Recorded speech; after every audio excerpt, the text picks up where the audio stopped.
After a 5-game losing streak, it's never been more clear the New Orleans Saints are in need of major change. We got all that and a little bit of lagniappe for you on today's episode of Locked On Saints.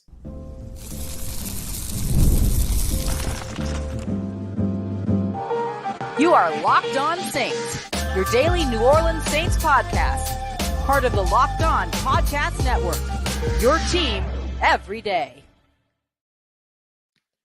What is good, Who Dat Nation and Who Dat family? I am your host, your friend, Ross Jackson, New Orleans native, your New Orleans Saints expert and credentialed member of the media covering those New Orleans Saints as the Saints beat writer over at LouisianaSports.net and Saints analyst with WWL TV. And on today's episode of Locked On Saints, the New Orleans Saints dropped an embarrassing game 33-10 to the Denver Broncos. Injuries continue to keep coming for this team. Let's take a look at whether or not Spencer Rattler deserves another shot next week against the Los Angeles Chargers in the City of Angels.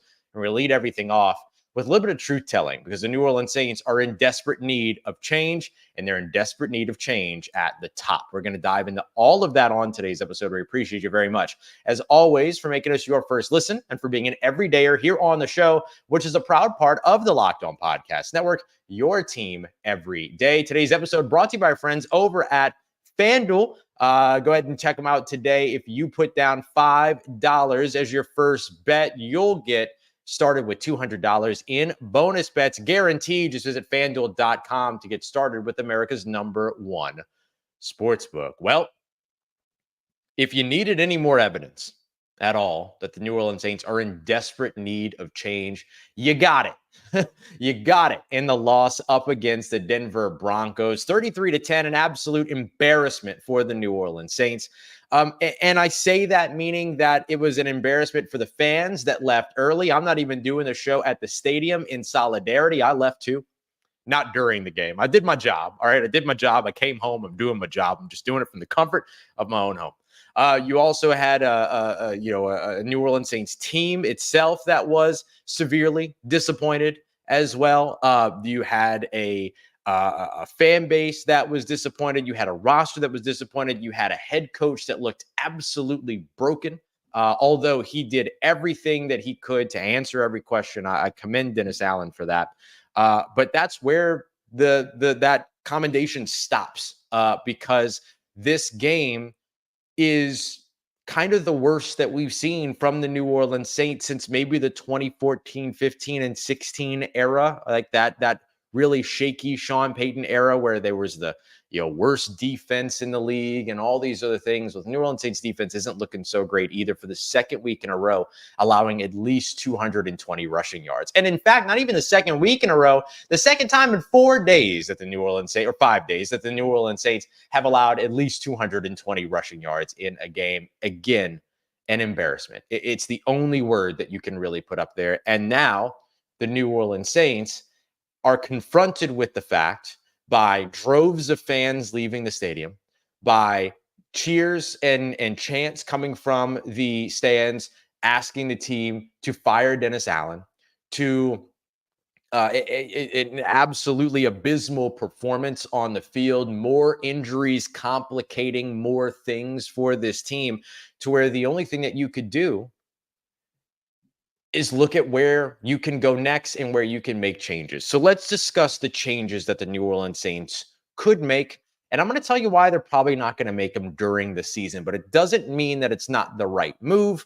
I just don't think that the Saints will make these changes during the season. But the first and foremost thing is that it's going to be really hard to sell the idea of a fourth season of Dennis Allen as a New Orleans Saints head coach. Here's my theory on Dennis Allen. You can tell me if you disagree. My theory on Dennis Allen is that Dennis Allen is a head coach that will get an average level of play out of a roster, right? I'm talking about an entire roster. He's the guy that will get, typically speaking, exceptional play out of a defense, though we have not seen that this season. But understanding where Dennis Allen is, he is a head coach that at his absolute best, is what I mean, at his absolute best, will get average play out of a football team. If you want better play than that, you're going to have to build a roster that is a better collection of players than Dennis Allen is a head coach. The New Orleans Saints have not done that. We discussed over the course of the offseason. Hold on, let me finish. We discussed over the course of the offseason that this New Orleans Saints team did not get better with its roster. Did not get better with its roster. And we have seen that over the course of this season, right?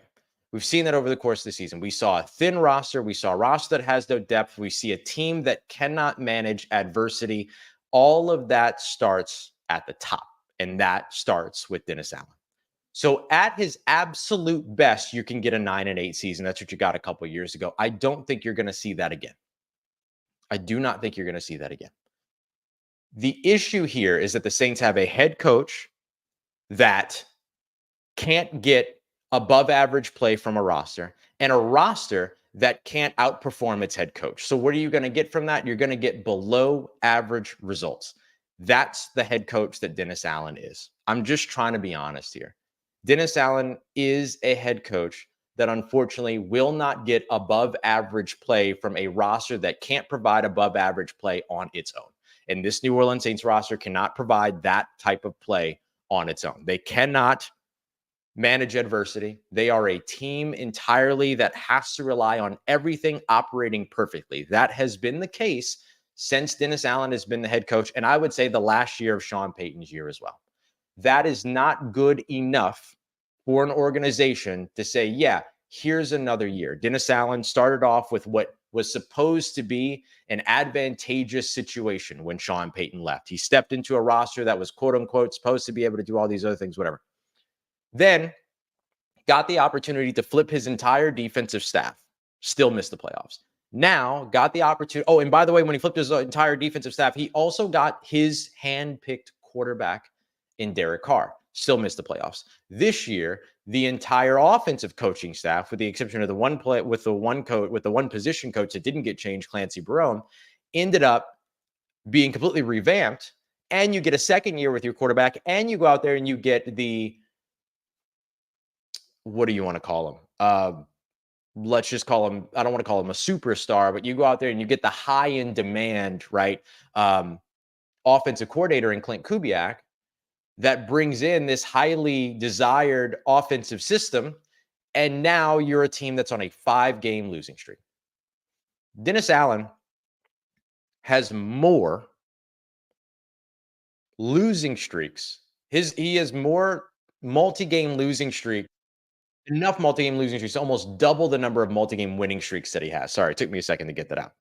But he's got about 12 multi-game losing streaks as New Orleans Saints head coach, and he's got about 7 multi-game winning streaks. That is not the tale of a successful head coach. 34% win percentage, worse than the league amongst all active coaches. This is not something the New Orleans Saints are going to be able to sell going into 2025. That's just simply not going to be doable for this team. But the reason why I say that the team isn't going to make the change in season is because I don't think that the team has what it takes to make that decision from a courage standpoint. Here's what I think. I think that the New Orleans Saints will ride this out all the way until the wheels absolutely fall off with Dennis Allen here in 2024, and then they'll make changes in the offseason. I'm not saying that's the right approach. I'm telling you what I think that they're going to do. I think the reason why they do that is because they want to be able to evaluate their young players, and changing everything around them does not give them an absolute opportunity to be able to evaluate those players, right? So I think that that's the big thing. So we'll see where things go with this team, but I do not see, unless there is a major turnaround, which, by the way, would turn the New Orleans Saints into the biggest story in the NFL. If there is a major turnaround, then all of a sudden I can see this team maybe not making that decision over the course of the offseason. But I don't believe that the New Orleans Saints are going to do that. I don't believe the New Orleans Saints are going to have a turnaround. And I don't believe that they're going to respond in a timely enough fashion to the lack of turnaround that they're about to experience. And because of all of that, they're going to lose a lot of support and they're going to lose a lot of attendance over the course of this season. And I think that that was evidenced by the fact that many Saints fans left after Drew Brees was honored as a new Team Hall of Fame inductee and did not return. And in fact, more left after that. That was turned into a Broncos stadium by the end of the game. And that is something I have never seen in the Caesars, Mercedes-Benz, Louisiana Superdome ever. And that should be enough, but it's not. I'm telling you right now, I know it. I know that it's not. I'm not saying that's the right thing. It's just not. Let's discuss this more. I want to keep on this conversation because there's other things that I think the New Orleans Saints will need to change as they move forward. And we'll also dive into Spencer Rattler. Does he deserve a third opportunity next week up against the Los Angeles Chargers? Let's break all that down as we continue on with this live postcast episode of Locked On Saints, part of Locked On Podcast Network, your team every day. Today's episode of Locked On Saints brought to you by friends over at Arena Club. I'm just now really starting to get into card collecting, but my friends over at Arena Club have absolutely helped me do that. Their slab packs are absolutely awesome. Kind of these repackaging. They're kind of revolutionizing the repack game with a lot of transparency. You can see things like accurate odds and all these other things. So whether you're buying, you're selling, you're trading, or you're displaying, Arena Club is absolutely the place to go and check out. It's a card collecting platform that you should be spending some time on. You can check out your slab pack after your pulls are revealed. They'll immediately be placed in your showroom for safekeeping, selling, trading, auction, whatever it is that you want to do. So many different things you can do over at Arena Club. So go and check them out. Get started right now and with 10% off of your first slab pack or card purchase by going to arenaclub.com/lockedonnfl and use promo code LockedOnNFL as well. That's arenaclub.com/LockedOnNFL, code LockedOnNFL for 10% off of your first purchase. Today's episode also brought to you by our friends over at Prize Picks. Look, Prize Picks is a great way to enjoy football. So that in case you have a Thursday night game like this one, which is very tough to enjoy, you might still be able to get some enjoyment out of it. The thing that I love about Prize Picks is that it's daily fantasy, but it's made easy. It's you versus the house. It's you and your knowledge of your favorite football teams, your favorite football players, your favorite basketball teams, baseball teams, whatever it is that you're into. You'll be able to find all that. And then basically they're going to give you a projection. You just choose more or less than that projection. You do that for 2 to 6 players. You get 4 of them right. You're going up to 100 times your entry back over at Prize Picks. And they even give you insurance as well on your selections. It's awesome. So they give you like a projection of like Patrick Mahomes, 267.5 passing yards. You choose more or less. That's it. Get 4 of those right. You can end up winning up to 100 times your entry back. Download the app today, Prize Picks. Download it. You can use the promo code LockedOnNFL. You're going to get $50 instantly when you play your first $5 lineup. Prize Picks, run your game. All right, family, we're discussing the type of coach that the New Orleans Saints have in Dennis Allen and why I think at this point, it's hard to make an argument against the idea of making a change at head coach. Again, I don't believe that the Saints will make that change in season. I just don't think that that's the way that they're going to go about it. They don't typically make those types of moves. But if you look at the last few times the Saints have had a 5-game win streak outside of the Sean Payton era, the offseason brought a head coaching change. And so we have seen this kind of be the criteria for New Orleans. Even though Mickey Loomis says he doesn't pay attention to the results, it's very hard not to when the results are screaming you in the face and saying, hey, something's not working here. Now, I want to acknowledge that the Saints are dealing with injuries and things like that, but I also want to acknowledge that the Saints did not adequately build up their roster to handle the injuries that they are experiencing. Now, they are experiencing an extraordinary amount of injuries. We're going to dive into that here in a little bit. But in any case, this New Orleans Saints team, it's a part of their story this season. And the story is a book you want to get through as quickly as possible at this point. A book you might not even want to finish reading. Certainly a lot of Saints fans showed that tonight.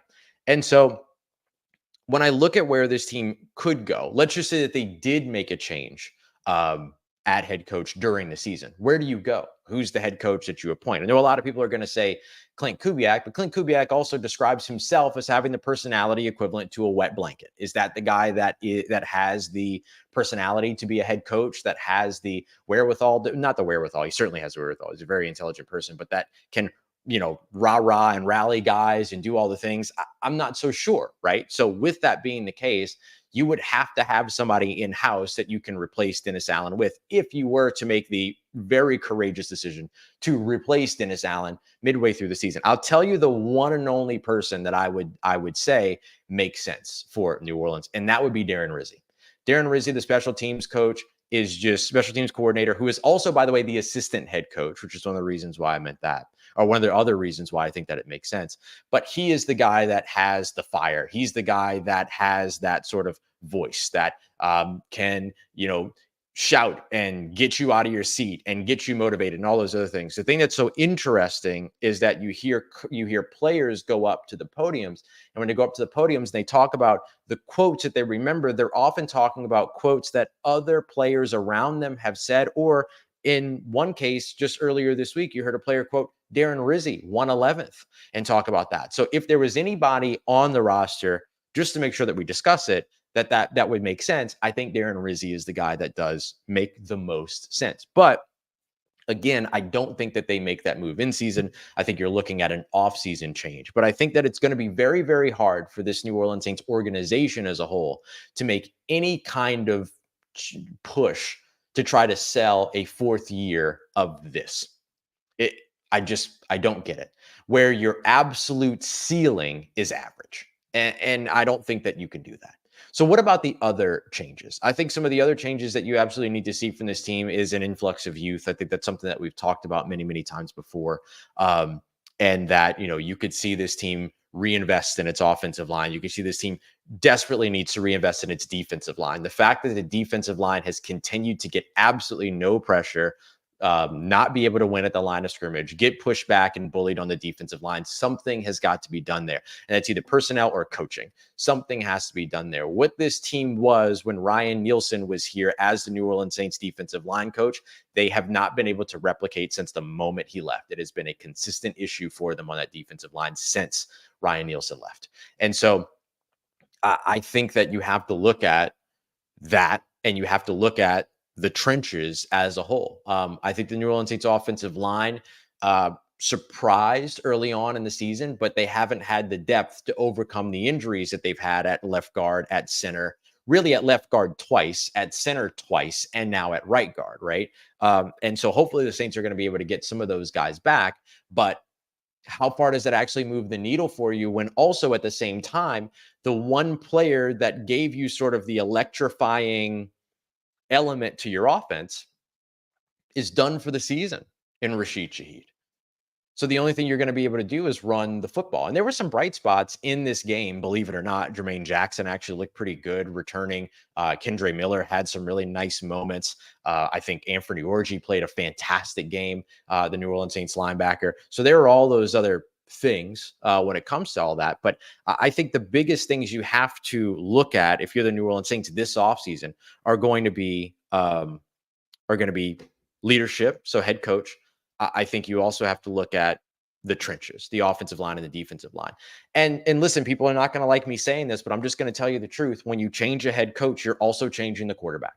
And so whether you're a Spencer Rattler fan or a Jake Haener fan or a Derek Carr fan, if you're pushing for a change at a head coach, you're very likely going to see a new option at quarterback as well. And that could be something through the draft because the Saints look to be like they're on their way to a high draft pick here or whatever it might be. Maybe another player becomes available in free agency, whatever it is. But you just have to know that when it comes to changing a head coach, you're also going to be changing the quarterback. So keep that in mind too. I don't think that's a bad thing necessarily because you want your coach, offensive coordinator, quarterback to be all in alignment in terms of what this is. So I'm not trying to, kind of cast shade where there's no shade, right? But I'm just trying to say, like, typically when you do that, you want that trifecta to be aligned. And so that becomes a part of what it is that you end up having to do. And so that could be another draft pick, as I mentioned, that could be a free agent, whatever that might be, or it might be one of the younger guys on the roster, but I don't know what that ends up actually looking like. And that aligns with what we've talked about on the show many, many times, is that more than likely in a year or two, we're not talking about the future of the New Orleans Saints quarterback position being Spencer Rattler or Jake Haener. We're talking about it being potentially Spencer Rattler, Jake Haener, and a third option. We've always talked about how it could be how it could be a third option in that category. And I think that this would certainly accelerate that conversation quite a bit. And speaking of that, I do want to mention and get to this conversation around Spencer Rattler. Does he deserve another opportunity going up against the Los Angeles Chargers next week in Los Angeles? I think he does, but let's break down the reality of the entire conversation. Let's get to that next year as we continue on and wrap up today's episode of Locked On Saints, part of Locked On Podcast Network, your team every day. Today's episode of Locked On Saints brought to you by friends over at FanDuel, America's #1 sportsbook, who had the over-under on this New Orleans Saints Denver Broncos game set at 36.5 points. And shockingly, the game actually went over, mostly because of the Denver Broncos, who on their own scored 33. By the way, the first time that I can find in franchise history that the New Orleans Saints have surrendered 25 or more points in 4 straight games. Very tough scenario for this New Orleans Saints team. And look, with the defensive head coach, it's just another one of those reasons why you have to take a look at where this team goes in the future. So if you want to get in on the odds, maybe not around the New Orleans Saints, but around the rest of this football weekend, so you can enjoy the rest of the NFL this weekend, you absolutely can. And you can do it over at FanDuel today. And it's even a better time to do it if you're a new customer, because new customers are going to get $200 in bonus bets guaranteed when you place your first $5 bet. Your first $5 bet gets you $200 in bonus bets guaranteed, win or lose. Go and check them out today. That's at FanDuel.com, America's #1 sportsbook. Let's get it, Who Dat Nation. I do think that Spencer Rattler deserves another opportunity on Sunday after the long week, getting an opportunity to hopefully be able to play behind a healthier offensive line. The Denver Broncos produced in this game 14 quick pressures, okay? 14 quick pressures, not just 14 pressures, 14 quick pressures. What's a quick pressure? It's a pressure defined by a pass rusher getting to the quarterback in under 2.5 seconds. That is not good. In fact, that's awful. That's really, really awful. And I think there's a couple of different places where you can point fingers on this, Spencer Rattler included. The first place that you point fingers on this is the interior of the offensive line, because a lot of those pressures came from the interior. And that's not surprising. Vance Joseph, Sean Payton, a very good head coaching tandem. Vance Joseph, very aware of how to take advantage of a weak interior offensive line, did it to a T tonight up against the New Orleans Saints. The Saints had absolutely no answer for Vance Joseph's defense, pass rush, all of that. Now, don't forget, this was the second best pass rush from a pressure percentage standpoint in the NFL going in. So we shouldn't be surprised by this. And genuinely, we're not surprised by it. But what I am surprised by, much like I'm surprised by the fact that the Saints, not that the Saints lost this game, but they lost this game scoring just 10 points, including 7 of them coming in garbage time with Jake Haener at quarterback. The part that I'm surprised by is not that the Denver Broncos got pressure. It's the fact that they got pressure 14 times in under 2.5 seconds. That is absolutely absurd. Absurd, especially when you have a rookie quarterback. There's a couple different places, like I said, that we can place the blame. I think that the interior offensive line is a big part of it. I thought Taliesin Fuanga struggled big time in this game. Over on the left side, particularly when it came to that blind side of Spencer Rattler's. And then Spencer Rattler not being able to ID and figure out sort of where these blitzes are coming from and things like that. The thing that I am unsure of is that Spencer Rattler's actual responsibility, or is that Connor McGovern's responsibility at center? That part I don't know. I will ask those questions this week. I will absolutely ask those questions this week, and I'll come back to you with an answer on that. But I just don't want to place that kind of blame specifically where that kind of blame maybe specifically doesn't have to go. But I think everybody shares in that problem, right? Everybody shares in all that. And I do think that maybe a little bit of play calling, like didn't really set Spencer Rattler up in a means to be able to like move the pocket, designed rollouts, all these other things.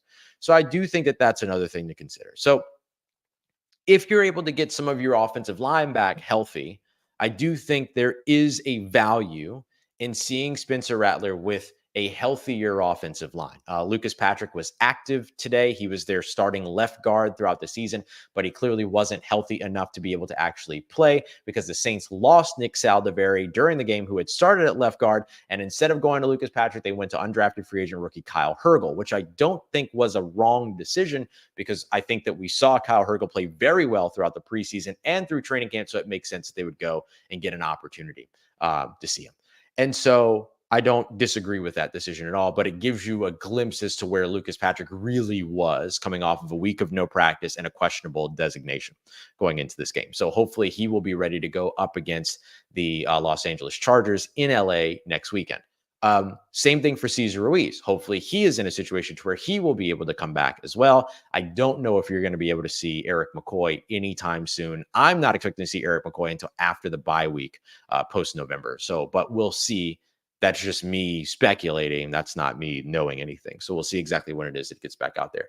But I do think that if you're able to get 2 of the 3 offensive linemen that you've been missing, 4 of the 5 offensive linemen that you intended to start at the beginning of the season back, that there is value in getting a look at Spencer Rattler once more behind an almost fully assembled New Orleans Saints offensive line to see if you can really get a full evaluation of him, because I don't know if you can truly evaluate him aside from confirming bias one way or another, positive or negative, out of what you've seen over the course of the past 2 weeks with a beat up offensive line. And then in this game where he's throwing to, rookie wide receivers and things like that with no top wideout. So you're also hoping to be able to get Chris Olave back next weekend as well. Remember, the Saints, of course, won't play this Sunday. They'll play next Sunday. So that's why I think that Spencer Rattler does deserve another opportunity. And then you get at least a better look at you better look at him based on being able to get a better assembly around him. I think that that's the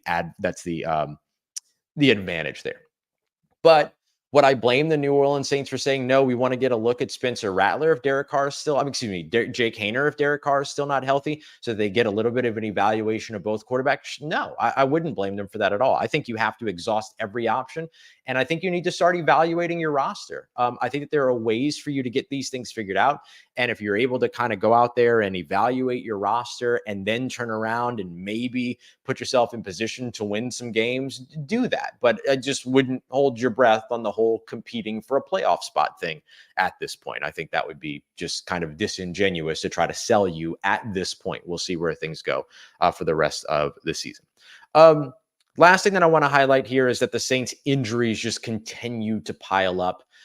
We got a really unfortunate piece of news tonight with starting cornerback Paulson Adebo dealing with a broken femur in this game. So very, very much not expecting to see Paulson Adebo for the rest of the year. So that's going to put rookie cornerback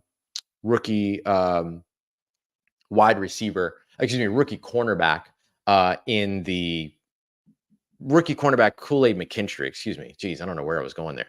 Rookie cornerback Kool-Aid McKinstry into the starting lineup opposite maybe Marshon Lattimore. I don't know, because he also got a hamstring injury, and hamstring injuries have not been kind to the New Orleans Saints over the course of the season. So we'll see if he is able to play as well. So I think that if you're New Orleans, like, this is the time now to just kind of embrace where you are, start to get a look at the youth on your roster, start to evaluate where your roster is, and do so in a way that you don't sell a bunch of pieces off and everything, so you can continue to try to compete. There's nothing wrong with that. But I think when you hit the offseason, this offseason, you really have to buckle down and say, okay, this is the team that you are, and operate accordingly. And start to build things back up, start to make changes, start to kind of move into what your next era is going to be, because this era of New Orleans Saints football that is coming off of the golden era of New Orleans Saints football has barely become the bronze era. I mean, it is barely on the stand at this point. And I think at this point, this New Orleans Saints team is at its absolute rock bottom. at the moment following this loss to the Denver Broncos. I don't know if things get better this season. I'm not going to lie to you. I'm always going to keep it real. That's always been my thing. I try not to be unfair at any point, but I always try to be honest. And I don't know where this team goes from here. So I'll go back to what I said a few days ago or a few weeks ago.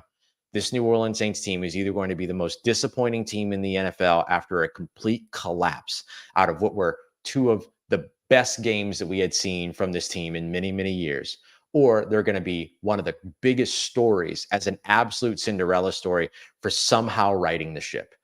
I'll tell you that I think the former is more likely than the latter. But if I'm the New Orleans Saints at this point, I've got to figure out a way to start to plan for what the future is going to be. If you want to continue to compete this year and be stubborn this year, compete this year, be stubborn this year. It's what you're all paid to do. I get that. No qualms with that at all. But this New Orleans Saints team needs to embrace this offseason what it really is. And it is a team that right now is an average team with a below average coach, with a below average win percentage behind them, and with an inability to manage the adversity that they have faced. And that's not on an individual basis, that's on a collective basis.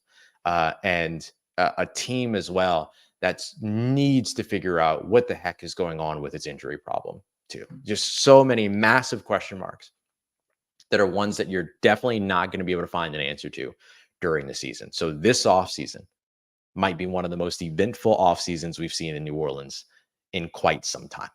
We appreciate you very much, as always, for coming through and being here for another episode. It's like 1 a.m. We got 400 people here. I really, really appreciate it. I'm sorry that this was kind of a stink fest and a snooze fest tonight and everything like that. We'll see where things go for this team moving forward. But I'll continue to be here. I'll continue to be honest, right? I'll continue to be here. I'll continue to be honest. We'll have another episode for you tomorrow, probably in the late afternoon and everything. But I really appreciate you very much for being here, making us your first listen. Make sure you go and check out Locked On NFL as well. Pick up all the other stuff going on all around the league. But we appreciate you, as always, for making us a part of your day, part of your routine, for saying yes to me on the show. If you see me, please say hi. And if you need anything else around your New Orleans Saints in between these episodes, make sure you follow me on your favorite social media at Ross Jackson, NOLA. Hit me up. Let me know how the family's doing, how you living. Let me know how you momming them. And trust Who Dat Nation, I'll holla at you.